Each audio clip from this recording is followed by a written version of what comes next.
Hi friends.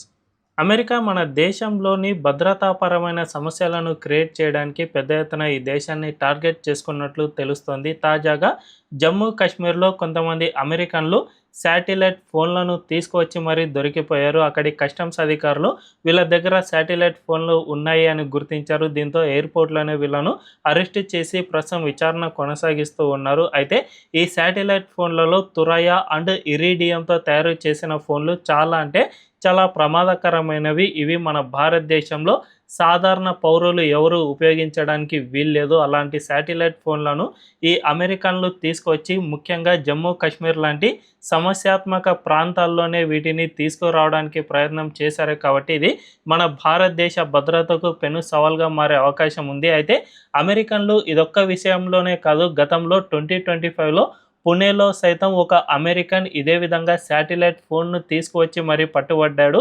అక్కడ క్రైస్తవ మిషనరీలు ఏవైతే ఉన్నాయో వాటి కోసం అతను పని చేస్తూ ఉన్నాడు. అంతేకాకుండా గతేడాది జూలైలో పుదుచ్చేరిలో సైతం ఇదే విధంగా కొంతమంది అమెరికన్లు శాటిలైట్ ఫోన్లను తీసుకువచ్చి పట్టుబడ్డారు. దీన్ని బట్టి చూసుకుంటే ఖచ్చితంగా మన భారతదేశంపై అమెరికన్లు ఏదో పెద్ద ఎత్తున కుట్ర పన్నుతున్నట్టు మనకు అర్థమవుతుంది. వీటన్నిటిని మనం ఈ వీడియోలో తెలుసుకుందాం. అంతకంటే ముందు ఈ ఛానల్ను రీసెంట్గానే స్టార్ట్ చేసాం. మాకు మీ సపోర్ట్ ఖచ్చితంగా కావాలి.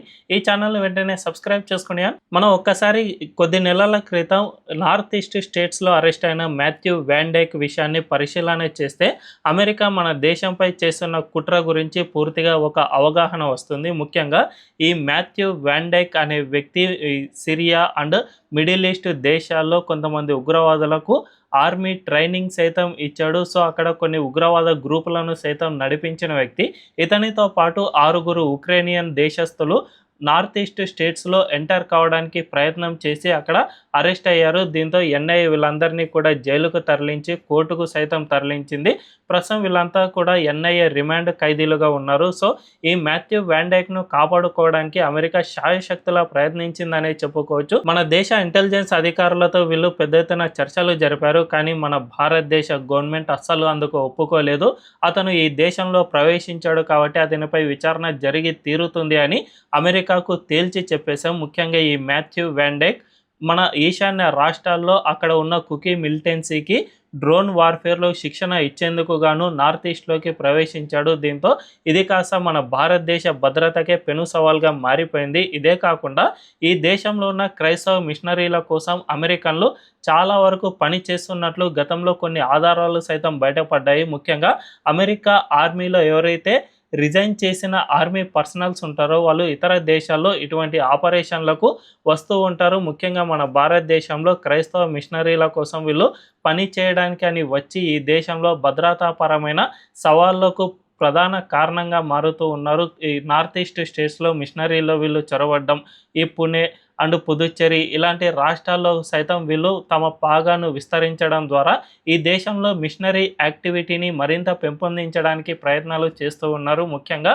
ఈ దేశ చట్టాల ప్రకారం మన దేశంలోని మతపరమైన కార్యక్రమాల్లో విదేశీయులు పాల్గొనడానికి అస్సలు వీల్లేదు. కానీ ఇలాంటి వాళ్ళంతా కూడా టూరిస్ట్ వీసా పేరిటనో లేదంటే ఇతరత్ర పేరిటనో వీళ్ళు మన దేశానికి వస్తూ ఉన్నారు. ఇక్కడ దేశ వ్యతిరేక కార్యకలాపాలను నడిపిస్తూ ఉన్నారు. తద్వారా మన దేశానికే పెను సవాల్గా మారుతూ ఉన్నారు. సో వీళ్ళందరినీ ఎప్పటికప్పుడు మన దేశ భద్రతా బలగాలు గుర్తిస్తూనే ఉన్నాయి. కొంతమందిని తిప్పి పంపడం, మరికొంతమందిని అరెస్ట్ చేయడం జరుగుతుంది. అయితే ఎంత చేసినా కూడా వీళ్ళు అక్కడక్కడ చాలామంది చొరబాటు అవుతూనే ఉన్నారు. అరెస్ట్ చేసినా కూడా వీళ్ళు ఎక్కడ వెనక్కి తగ్గడం లేదు.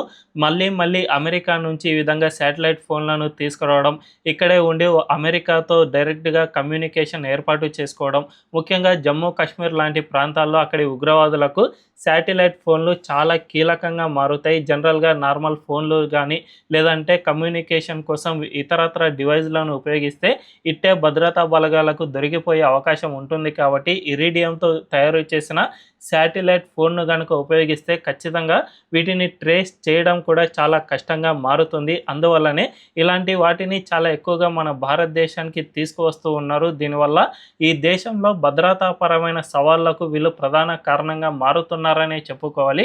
అయితే వీటన్నిటిని అడ్డుకోవడానికి కేంద్ర హోంమంత్రిత్వ శాఖ మరింత కఠినమైన చట్టాలను తీసుకురావాల్సిన అవసరం ఉంది. ముఖ్యంగా వీళ్ళు ఈ దేశంలో ఎక్కడెక్కడ టూరిస్ట్ వీసాల కోసం వస్తూ ఉన్నారు, ఎన్ని రోజులు ఉంటూ ఉన్నారు, ఎక్కడెక్కడ వీళ్ళు ప్రయాణం చేస్తూ ఉన్నారు అనే విషయానికి సంబంధించి పూర్తి ట్రాకింగ్ జరపాల్సిన అవసరం ఉంటుంది. లేకపోతే వీళ్ళు ఖచ్చితంగా ఈ దేశానికి టూరిస్ట్ వీసా పేరిట వచ్చి ఇక్కడ మతపరమైన కార్యక్రమాల్లో పాల్గొని మన దేశ భద్రతకే సవాల్గా మారుతూ ఉన్నారు. ముఖ్యంగా నార్త్ ఈస్ట్ స్టేట్స్ ఏవైతే ఉన్నాయో అక్కడ క్రైస్తవ దేశాన్ని ఏర్పాటు చేయాలని అమెరికా ఎప్పటి నుంచో భావిస్తుంది. బంగ్లాదేశ్లో షేక్ హసీనా అధికారంలో ఉన్న సమయంలో ఆమెను డైరెక్ట్గానే అమెరికా కోరింది, మేము ఇక్కడ ఒక క్రైస్తవ దేశాన్ని ఏర్పాటు చేయాలని అనుకుంటూ ఉన్నాం, అందువల్లనే మీరు మీ దేశానికి దగ్గరలో ఉన్న సెయింట్ మార్టిన్ ఐలాండ్స్ను మాకు రాసి చేయండి, అక్కడ మేము అమెరికా బేస్ను ఏర్పాటు చేసుకుంటాం, ఆ ఆర్మీ బేస్ ద్వారా ఆ ప్రాంతంలో మేము పాగా వేయడానికి వీలవుతుంది అని షేక్ హసీనాను ఆ దేశం ఒత్తిడి తెచ్చింది. అయినా కూడా